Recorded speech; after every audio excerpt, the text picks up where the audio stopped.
이런 키워드를 쓰는 이유는 코로나가 세상을 이렇게 바꿀 것이다 라는 그런 의미겠죠. 그만큼 충격을 줬다 그런 의미겠죠.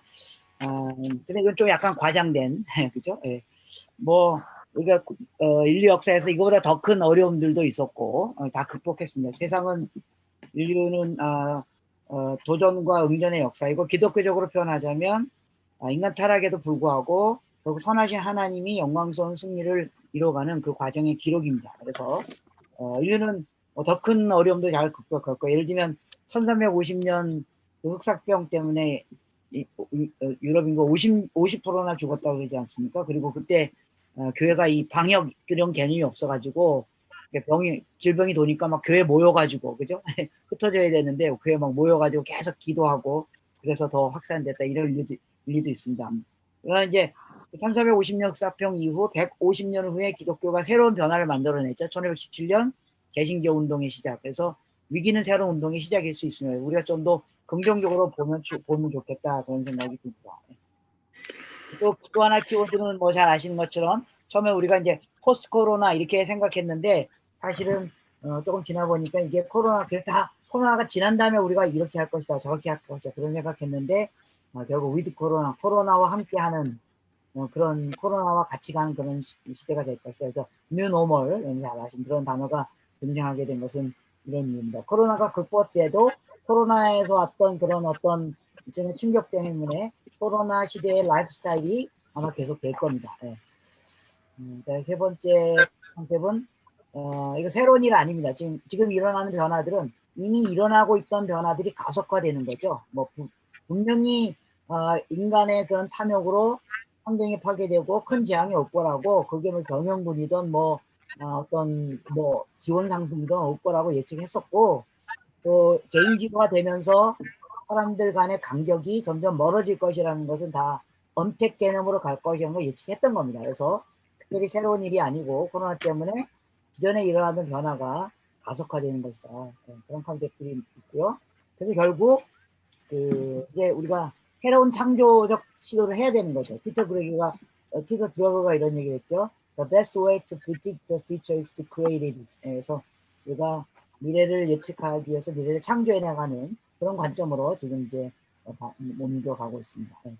몇 가지 키워드들, 잘 아시는 키워드, 이런 네 가지 키워드를 설명하려고 합니다. 먼저 탈세계화, 이게 이제 가장 그 코로나 시대에 많이 등장하는 키워드입니다. 탈세계화. 그러니까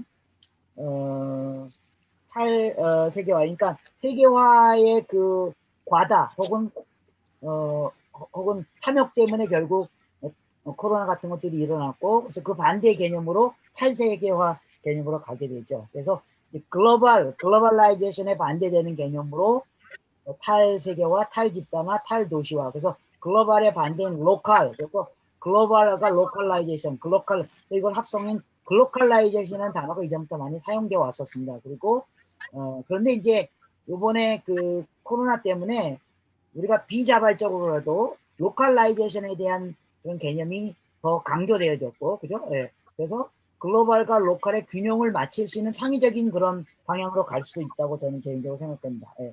그러니까 코로나 이전 세계는 너무 글로벌의 개념에 치우쳤습니다. 제가 이 얘기를 왜 얘기하냐면, 나중에 이제 성교는 글로벌하고 상관이 굉장히 많이 있기 때문에 얘기입니다. 그래서 확장, 최대 생산, 최대 소비, 전 세계적인 영향력, 이러한 세계화 문화 뒤에 숨겨져 있는 인간의 멈출 수 없는 탐욕을 결국 이 코로나 때문에 제동이 걸린 거죠. 그래서 가장 이상적인 형태는 글로벌라이제이션과 로컬라이제이션이 합해진 글로컬라이제이션의 컨셉으로 가야 되는데, 너무 글로벌라이제이션의 컨셉에 치우쳤고, 그것 때문에 이제 코로나 현상이 오게 된 거죠. 그래서 아무튼 코로나 때문에 우리가 이 균형을 맞출 수 있는 좋은 계기가 또 됐다는 겁니다. 예를 들면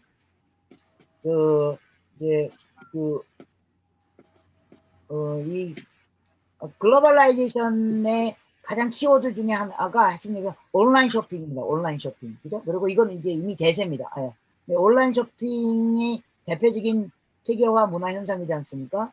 그런데 이제 그 안에 새로운 현상들이 나타나고 있다는 겁니다. 예를 들면, 현재 여러분 한국에 안 계시기 때문에 한국에서 온라인 쇼핑 넘버원이 쿠팡입니다. 쿠팡. 쿠팡이 넘버원입니다. 그럼 넘버2는 뭐냐면 넘버 투가 뭐 G마켓, 뭐 신세계 마켓 혹은 뭐 11번가가 아니고요. 당근 마켓이라는 겁니다. 당근 마켓. 네, 당근 마켓. 당근 마켓은 한국에 있는 분들이 많이 사용하는데 이게 넘버 투입니다. 당근 마켓이라면 당신의 근처 마켓 이런 뜻이에요. 예. 일종의 중고 사이트인데요. 여기 회원 가입하려면 어떻게 되냐면 회원 가입하면 자기 동네 주소를 반드시 써야 돼요. 그래서 제가 일종의 중고 사이트, 중고 마켓이에요. 내가 이제 뭐 우리 아이 자전거를 하나 사야 되겠다라고 검색을 하면, 요즘 제가 평촌에 살거든요. 그 안양 쪽 평촌. 평촌 안에서만 검색이 됩니다. 1차적으로. 네. 그래서 평촌 안에서만 검색이 됩니다. 그래서 내가 좋은 자전거 하나 발견했어요. 그래서 그거 살라고 자전거를 소유한 사람에게 전화했더니 그 사람이 사실은 우리 옆 동네, 바로 옆 아파트에 사는 사람이에요. 네.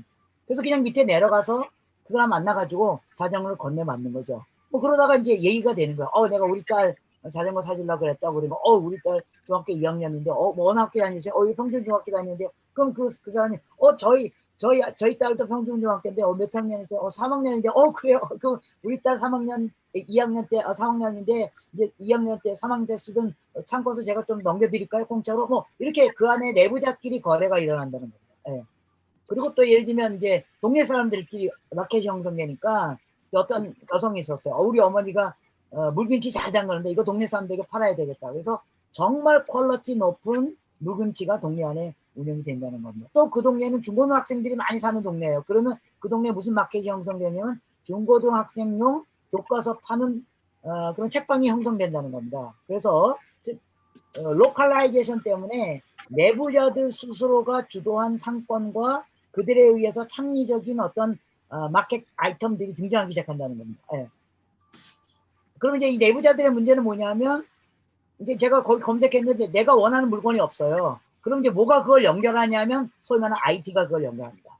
그래서 다른 동네 당근 마켓하고 연결이 되는 거죠. 예. 그래서 거기서 물건을 가져오는 겁니다. 이게 이제 로컬라이제이션과 글로컬라이제이션이 확대되는 겁니다. 예. 이런 밸런스가 맞을 수 있는 가능성이 대로 간다는 겁니다. 또 이 탈세계화 개념에 연결되는 게 탈집단화, 탈도시화. 예. 그래서 이제 코로나 때 이런 굉장히 가속화되죠. 예. 그래서 이제 예를 들면 가족들끼리 보내는 시간이 점점 많아집니다. 예. 가족들끼리 보내는 시간이 점점 많아질 겁니다. 예. 그래서 주택도 변화가 일어납니다. 그러니까 옛날에는 한국이 점점 패밀리들이 사이즈가 작아지면서 작은 주택을 선호했거든요. 근데 다시 주택이 이제 커지기 시작할 겁니다. 큰 평수를 더 원하게 됐거든요. 왜냐면 집에서 일해야 되고요. 또 하루 종일 가족들하고 집에 있거든요. 예. 그래서 공간이 좀 더 넓어져요. 그래서 주택도 변화되어지고, 그래서 이전에는 왜 주택이 작아도 됐냐면 다 바깥에 나가서 일하니까, 음식도 다 바깥에 나가서 먹고 일하는 거 다 바깥에 나가서 일하기 때문에 굉장히 글로벌 개념이었어요. 그래서 자기 주택이 작았다는 겁니다. 예. 근데 오히려 이게 로컬 개념으로 넘어오면서 자기 주택이 커지는 그런 개념으로 간다는 겁니다. 예. 이런 상태이 나타납니다. 예.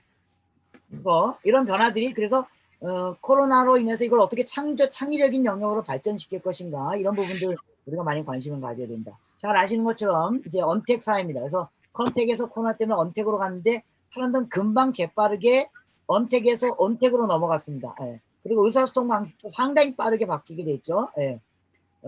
이것은요, 코로나 때문이 아니라 이전에도 이미 굉장히 온라인 의사소통으로 점점 의사소통이 바뀌기 시작합니다. 작년들도 마찬가지입니다. 여러분 한국에 안 계셔서 잘 모르겠지만 이미 유튜브는 한국 60대 70대가 장악하고 있습니다. 유튜브는 다 60대 70대의 장입니다. 예. 따라서 모든 연령이 온택 상황으로 가는 게 급속하게 확산되어졌습니다. 온택 문화가 나쁜 것만은 아닙니다. 의사소통의 질과 효율을 상당히 높일 수 있습니다. 예. 그리고 예를 들면 이제 저희가 이제 온라인, 이렇게 코로나 때문에 전부 온라인 교육으로 바뀌면서 사실은 그 컨텐츠나 질이 굉장히 더 높아질 수 있다는 겁니다. 높아질 수 있다는 겁니다. 그래서 제가 이제 거기 표시했던 것처럼 레가시 미디어, 이게 이제 뭐냐면 기존 텔레비전, 신문 이런 겁니다. 요새 여기가 영향 주지 않습니다. 예. 그러니까 요새 오피니언 리더들은 OTT라는 말이 뭐냐면 온라인 동영상 서비스 그런 뜻입니다. 그 다음에 OSM은 One Source Multi User 그런 뜻입니다. BJ, 유튜브, 콘텐츠 크리에이터. 요새 초등학교 아이들 자기 그 목표가 뭐냐면 요새는 의사 아니거든요. 얼마 전까지 의사 뭐 이런 거, 요새는 콘텐츠 크리에이터입니다. BJ입니다. 예. 어마어마한 재정 돈을 벌기 때문에. 그래서 온택을 통해서 질 높은 내용과 콘텐츠 커뮤니케이션이 가능한 시대에 와 있습니다. 예, 예.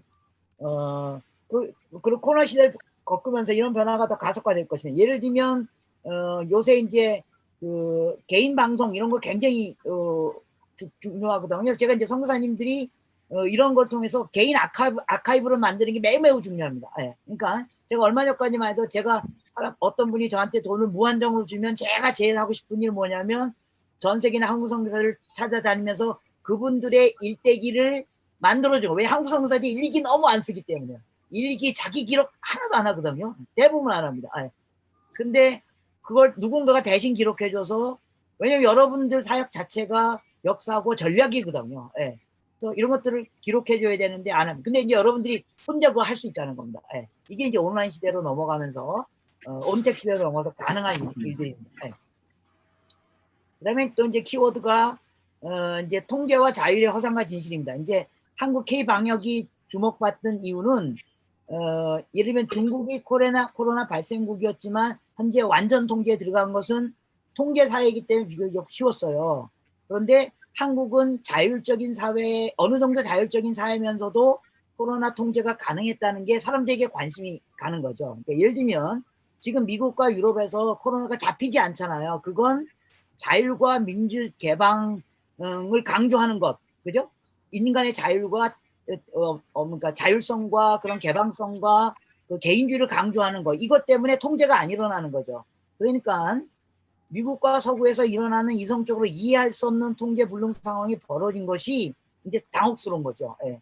그러니까 뭐 이런 거 나죠. 젊은이들이 막 누가 코로나 먼저 걸리는가, 막 파티 열어가지고 막 코로나 먼저 걸리는 거 돈 내기 하고 뭐 막 그런 거, 예, 그죠? 그리고 마스크 쓰고 다니지 않을 권리를 주장하는 데모를 한다든지, 이게 이제 개인의 자율과 대중의 의견과 권리를 최대로 존중하는 사회에서 나타나는 역작용이라는 겁니다. 그래서 통제 사회, 국가 통제의 그 양면성, 인간 자율과 무책임의 양면성, 이게 긴장에 들어가 있습니다. 예를 들면 뭐 사람마다 의견이 다릅니다. 근데 제가 예를 들면 트럼프의 출연이 이런 미국의 전통적인 가치를 상당히 혼란스럽게 만들었습니다. 그러니까 최근 어제 요번 주 그 크리스티애니티 투데이에 보면 미국 전통 백윤주의 복음주의 교회의 전폭적인 지지 때문에 트럼프가 재선에 성공할 가능성이 상당히 높다고 나왔습니다. 예. 그 사람들이 하는 말이 뭐세요?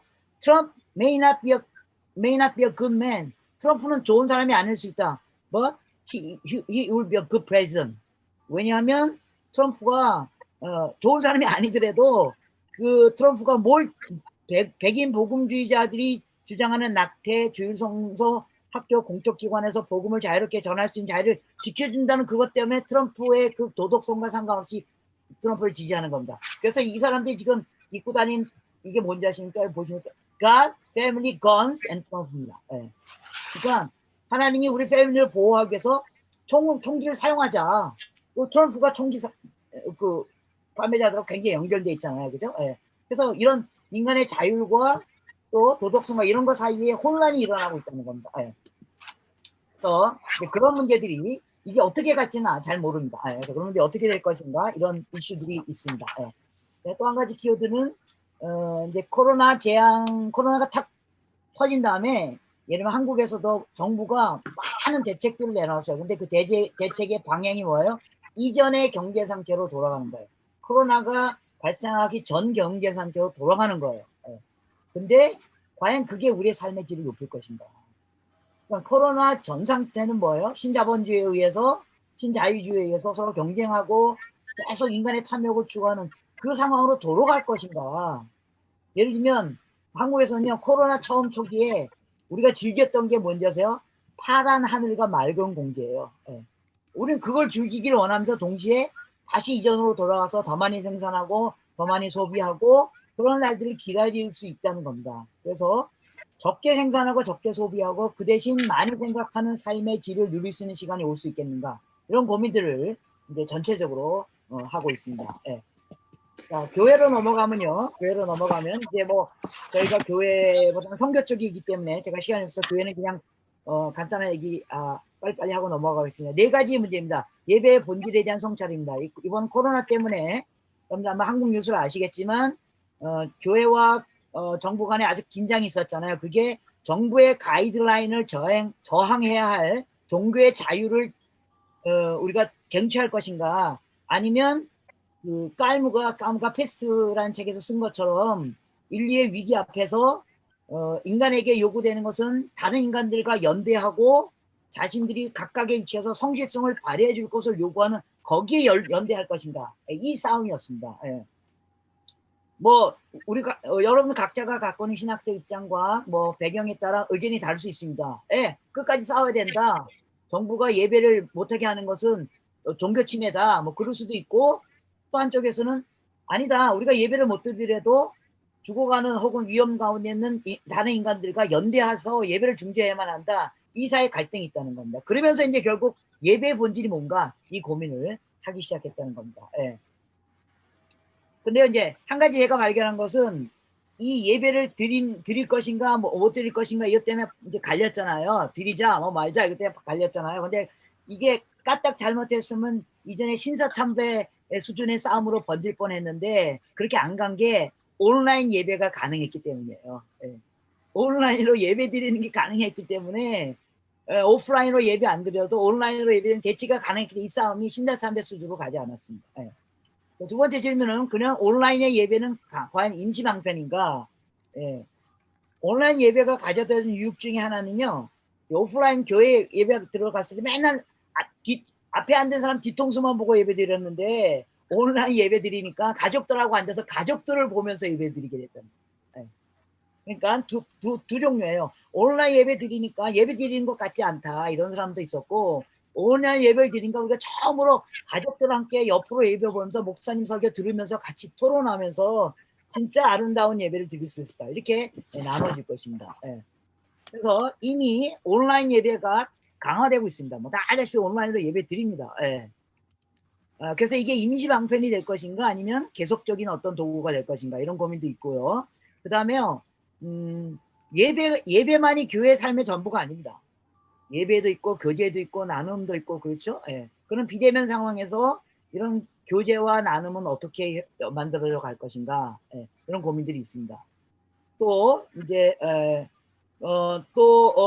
사회로부터 신뢰 회복입니다. 사회 신뢰 회복. 이번 이제 코로나, 특히 두 번째 재확산 과정에서 우리가 신뢰를 완전히 잃었습니다. 예. 한국에 안 계시면 잘 모르겠지만, 요새 젊은이들 얘기를 들으면요, 전차 안에서 성경책을 못 꺼낸대요. 옛날에는 이제 전차 안에서 출근할 때 성경도 펴보고 그랬잖아요. 예. 요새는 전차 안에서 성경책 못 꺼낸다. 예. 그 정도 뭐 신뢰를 잃어버린 겁니다. 이거 어떻게 회복할 것인가, 이런 이슈가 한국 교회 안에 있습니다. 예. 그 다음에 중요한 것은 이제 가난 성도입니다. 여러분, 가난 성도 하면 되게 20대 생각했잖아요. 그런데 온라인, 요번에 코로나를 중심으로 교회 지금 제일 안 나오는 세대가 30대, 40대입니다. 예. 30대, 40대에 제일 관심이 뭐예요? 자녀들의 건강이에요, 건강. 어린아이들. 예. 그게 하나도 안 나옵니다. 그래서 어차피 코로나가 끝나면 50대, 60대는 말 안 해도 돌아옵니다. 교회 돌아옵니다. 가만 놔도 돌아옵니다. 30대, 40대가 안 돌아올 가능성이 많습니다. 예. 이들을 어떻게 잡을 것인가? 젊은이들, 중고등학생들, 얘네들은 복음에 잘 반응하지는 않는다? 아닙니다. 요새 청소년 사역들 창의적으로 하는 사람들이 얘기를 들으면요, 중고등학생들이 복음에 제일 많이 반응합니다. 예. 우리가 접근하지 못했을 뿐입니다. 예. 또 진짜 가난한 성도들이 누구인가를 확인하는 것도 상당히 중요합니다. 세 번째, 가정의 교회 회복입니다. 만일 가정이 교회가 되지 않는 진정한 교회 공동체는 만들어질 수 없다는 것에 동의하지 않는 사람은 없습니다. 그렇다면 이번 코로나 상황에서 교회가 가장 점심전력해야 될 것은 가정이 교회가 되도록 돕는 일입니다. 어떻게든지 교회 대회에 오게 만드는 것보다 더 중요한 것은 가정이 이런 상황에 정말로 가정이 교회가 되도록 만들어줄 수 있다면, 코로나가 극복되면 다 교회로 올 겁니다. 예. 그래서 이런 데에 더 고민해. 근데 제가 보기에는 교회가 이거보다는 어떻게든지 주일 예배로 오게 만드는데 온갖 에너지를 쓰고 있는 것 같아요. 예. 예. 근데 가정이 교회가 되게 하는 거, 지금 좋은 타이밍이거든요. 그래서 가장들이 가정에서 자기 내부자들과 진정한 예배와 교제와 나눔을 실현할 수 있도록 도와주는 일을 우리가 할 수 있다면, 그들이 오프라인 상황이 오면 교회로 다 올 거라고 저는 생각됩니다. 삶의 현장이 예배가 되도록 하는 일, 예, 어쩔 수 없습니다. 결국 삶의 현장이 다 아는 얘기입니다. 여러분, 우리가 잘 아는 키워드가 코이노니아, 오이코스, 에클레시아, 그죠? 이 세 단어잖아요. 근데 이 단어가 우리가 교회에서 사용하는 단어잖아요. 성도의 교제, 뭐 자문 공동체, 그다음에 교회. 근데 원래 이 단어가 세상에서 사용하는 단어였습니다. 세상에서. 코이노니아란 말이 뭐 협동조합 그런 뜻의 단어거든요. 원래 단어가. 그래서 현장 안에서 교제가 일어나고 현장 안에서 그들이 공동체를 만들고 우리 성도들이 현장이 교회가 되도록 하는 일들, 이런 데를 어떻게 만들어갈 것인가, 이런 게 코로나 시대에 우리가 풀어야 할 과제 중에 하나라고 생각됩니다. 성교로 넘어가겠습니다. 네. 코로나 시대에 결국 이제 성교의 본질에 대한 생각을 다시 고민하는 시대에 오게 되지 않았습니까? 네, 그래서 과연 성교가 뭔가 해서 저는 이제 뭐 성교에 대한 얘기를 많이 할 수 있지만 저는 성교의 본질은 성교라는 타이틀로 별의별 얘기를 다 하고 있습니다. 할 수 있습니다. 예, 뭐 다 거기 관련되어 있지만 저는 성교의 본질은 문화를 넘어가서 복음을 전하는 거라고 생각합니다. 문화를 넘어가서. 예. 그래서 다른 문화에 가서 복음을 전하는 일이라는 것을 성교로 정의하고 그 안에서 성교하는 사람의 태도나 자질과 메시지와 메신저의 총체성 이런 것들을 얘기하는 일은 매우 중요합니다. 요새 이제 성교적 교회 논의 때문에 뭐 총체성 이런 거 많이 얘기하는데 그러다가 뭘 놓치냐면 타문화로 가야 된다는 걸 놓칠 수도 있다는 겁니다. 그래서 그 균형을 잡는 일은 매우 중요하다고 생각됩니다. 네. 그 다음에 본론 들어가서 그래서 이제 결국 탈세계화라는 말은 가는 선교의 축소를 말합니다. 뭐 잘 아시는 것처럼 코로나19로 인해서 선교는 아주 치명적인 도전을 받은 거죠. 예. 타문화권으로 가는 장기 선교뿐만 아니라 장기 선교도 거의 뭐 올봄에 올 여름에 거의 안 나갔습니다. 예. 교회 그래서 이 탈세계화를 잘 이해하는 게 매우 중요합니다. 왜냐하면 선교는 글로벌레이션이라는 개념하고 매우 밀접한 관계가 있습니다. 예. 그래서 코로나의 이 글로벌레이션을 꺾는, 그러니까 디글로벌레이션의 현상이 과연 선교에 어떤 영향을 줄 것인가를 우리가 심각하게 논의해야 됩니다. 만만치 않습니다. 도전이. 그죠? 예. 이동이 제한되고 선교지가 폐쇄되고 이러면 잘 아시는 것처럼 각국이 자국 보호 정책으로 돌아서고 오고 가지도 못하는 상황에서 또 한국에 있는 선교사님들 아마 3분의 1 정도를 한국으로 철수해 있다는 얘기를 제가 들었는데 비자 문제 때문에 다시 돌아갈 기약도 막막하고 대부분 이건 거의 확실합니다. 내년도 교회 예산 아마 한 30% 이상 다 삭감할 겁니다. 그러면 선교 예산도 30% 아마 더 삭감할 겁니다. 뭐 아시다시피 교회들이 예산 삭감하면 그 1순위가 선교지 않습니까? 어쩔 수 없습니다. 왜냐하면 생존 문제 때문에 고민하는 수준에 있는 상당한 교회는 어쩔 수 없이 선교 예산부터 축소하게 될 것입니다. 당장 내년부터. 네, 당장. 아마 몇몇 선교사님들이 이미 그런 영향을 받고 있을 것입니다. 그런데 이 문제에 다른 측면이 있습니다. 예. 아까 앞에서 말한 것처럼 세계화의 반대 개념인 디글로벌레이션을 긍정적으로 표현하면 로컬라이제이션이라는 겁니다. 그래서 이제까지 세계 선교가 너무 글로벌의 개념에 치우쳤기 때문에 너무 글로벌적인 그런 선교만 했다는 겁니다. 그래서 성서 무조건 많이 보내는 거 혹은 또 현장의 상황과 상관없이 보내는 쪽에서 동원하는 거. 어떤 분이 얘기했죠. 이게 수요 공급의 원칙에서 현장이 필요한 선교사를 보내야 되는데 보내는 사람이 원하는 선교사들이 막 갔다는 겁니다. 예, 그런 것들. 예. 또 작더라도 현지 교회와 협력하기보다는 가는 자 중심의 교회 개척을 했다든지 철수 전략은 없고 입구 전략에만 몰두했고 여러분 철수가 불명예가 아닙니다. 철수해야지만 새로운 지역에 갈 수 있거든요. 나와야지만 새로운 지역에 갈 수 있거든요. 우리는 가야 할 새로운 지역이 많이 있거든요. 예. 그래서 이런 부분에서 이 디글로벌레이션, 로컬라이제이션 개념으로 생각하면서 전략들을 세워야 할 필요가 있습니다. 한국 교회가 선교사 파송하는 거 외에 직접 선교에 참여하는 가장 중요한 통로가 단기 선교 여행이었어요. 코로나로 인해서 다 스탑됐죠. 우리가 이제 그래서 이것 때문에 지난달에 서베이를 했거든요. 서베이에 참석한 800명 중에 88%가 단기 선교 갈 걸 준비하고 있었어요. 그런데 그 중에 72%가 취소했고 18% 정도만 국내 대안적 선교 활동에 참여했는데 실제 그 중에 못 나가니까 국내 다문화 사역에 간 팀은 거의 없었어요. 그러니까 선교가 단기 선교 여행이 어디에 초점을 두고 있냐면 단기와 여행에 초점을 두고 있었다는 거예요. 선교에 초점을 둬야 되는데 단기 선교 여행, 단기로 갈 수 있다, 여행 갈 수 있다. 그런데 여행도 못 가게 되고 단기적으로 못 가니까 선교를 못 하게 된 거예요. 그러니까 선교에 초점을 줬다면 여행을 못 가면 국내에 있는 다문화 선교로 가야 되겠다는 생각을 금방 스위치할 텐데 여행에 초점을 줬기 때문에 여행이 못 가게 되니까 선교 자체를 못 하게 됐다는 거예요. 예를 들면 그런 의미입니다. 그래서 코로나가 종료되면 어떤 식으로 돌아갈 것인가 이 고민들을 해야 될 거라고 생각됩니다. 그래서 제가 제안하는 것은 내부자 중심의 선교운동으로 우리가 가야 된다고 생각됩니다. 예.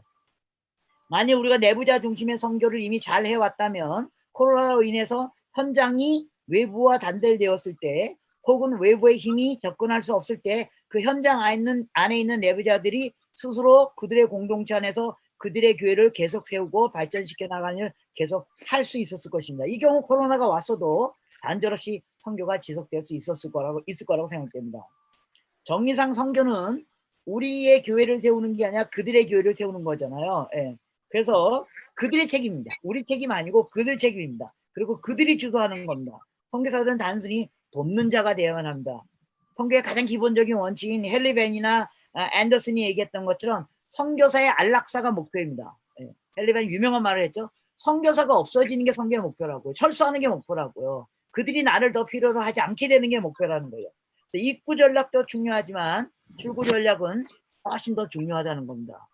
사과나무의 열매가 내 사과나무의 열매가 많이 달리는 게 아니고 이게 저희 퍼스펙티브는 아주 중요한 컨셉이죠. 사과나무의 열매는 또 다른 사과나무가 생기는 거죠. 그들이 열매를 맺는 거죠. 그래서 선교사의 역할은 처치 플랜팅이 아니고 가스펠 플랜팅. 처치 플랜팅은 그들이 하는 거고 선교사가 복음을 심어주면 그들이 그들의 교회를 세워갈 수 있는 그런 내부자 중심의 운동으로 선교가 더 가야 된다고 저는 생각합니다. 바울의 선교, 우리의 선교라는 책에서 롤랜드 알란이 선교사들의 가장 큰 문제는 성령님이 내게는 역사하는데 현지인들에게는 역사하지 않는다고 생각한다는 거라는 겁니다. 예. 만약 성령님이 내게 역사하면 현지인들에게 더 역사하고 그들이 성령과 함께 그의 문제를 풀어갈 수 있도록 도와주는 역할을 선교사가 더 강화해야 된다고 생각됩니다. 이주민 사역, 예. 또 코로나 시대를 거치면서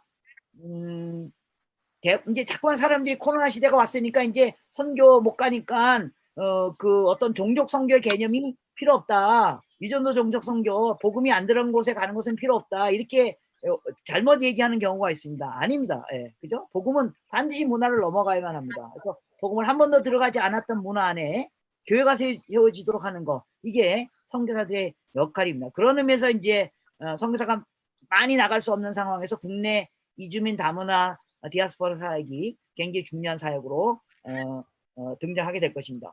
그리고 이제 그래서 이제 어제 그제 저희가 이주민 디아스포라들을 어떻게 섬길 것인가 하는 포럼도 했는데 거기서 이제 나온 현상 중에 하나는 굉장히 많은 이제 이주민들이요 250만 명 정도 있었어요. 근데 코로나 때문에 많이 나갔을 것 같죠? 아닙니다. 220만 명이 있다는 겁니다. 코로나 때문에 30만 명밖에 안 나갔습니다. 예.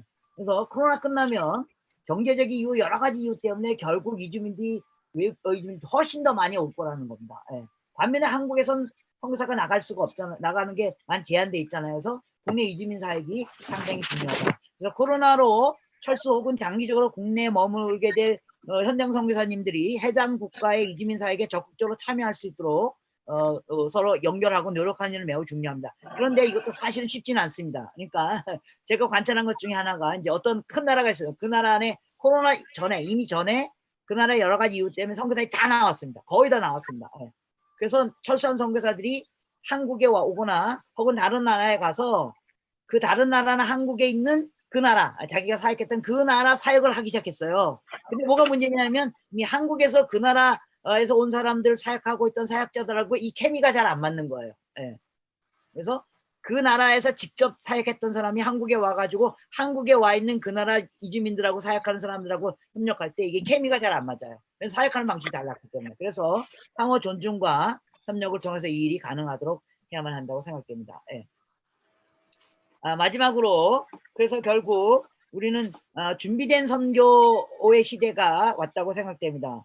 국내 이주민 사역 패러다임을 강조하는 것이 선교지 사역이 중요하지 않거나 축소되어야 한다는 말은 결코 아닙니다. 정반대입니다. 가야 할 것이 훨씬 더 많습니다. 예.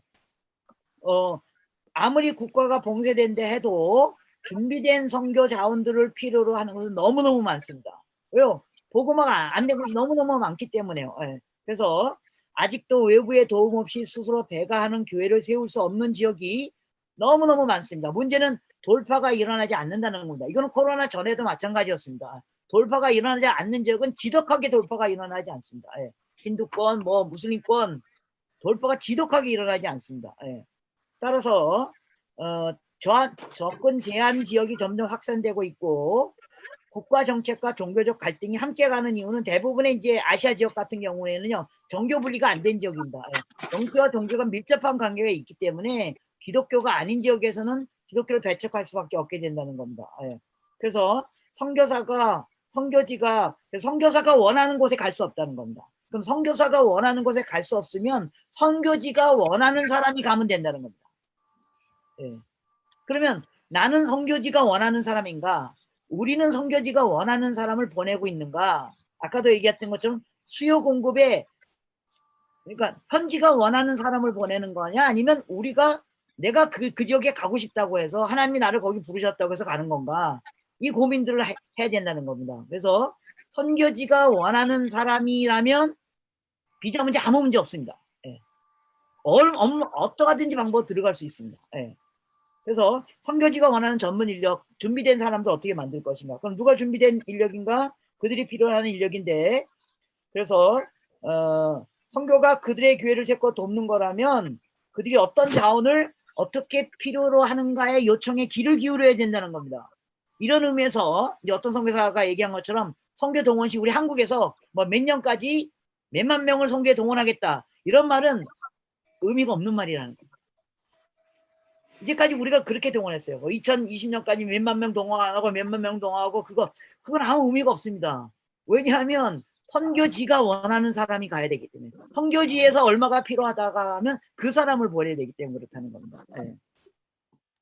또 비자 문제에 제한받지 않고 선교할 수 있는 상황으로 가지 않으려면 비자를 받아서 가야 하는 선교사들은 거의 기회가 없을 겁니다. 예. 그리고 그것 때문에 선교사님들이 다 힘들어하잖아요. 대부분의 시간과 에너지를 거기에 지금 투자하고 있잖아요. 결국 직업인들을 통한 선교가 대안입니다. 예. 그래서 선교사보다 선교인을 양성하는 것이 대안입니다. 예. 선교인입니다. 그래서 누구나 선교할 수 있는, 그래서 그들의 직업과 삶을 갖고 그들의 그 전문성을 갖고 선교지로 가서 선교인으로서의 삶을 살면서 선교가 일어나도록 하는 일, 거기에 우리가 좀 더 그리고 그것을 테크니컬하게 도와주는 그런 쪽의 선교 흐름이 일어나야 되지 않겠는가 하는 생각이 듭니다. 그래서 더 많은 선교사가 나가야 됩니다. 맞습니다. 네. 그러나 더 많은 선교사가 나가는 일보다 더 좋은 선교사가 나가야 됩니다. 네.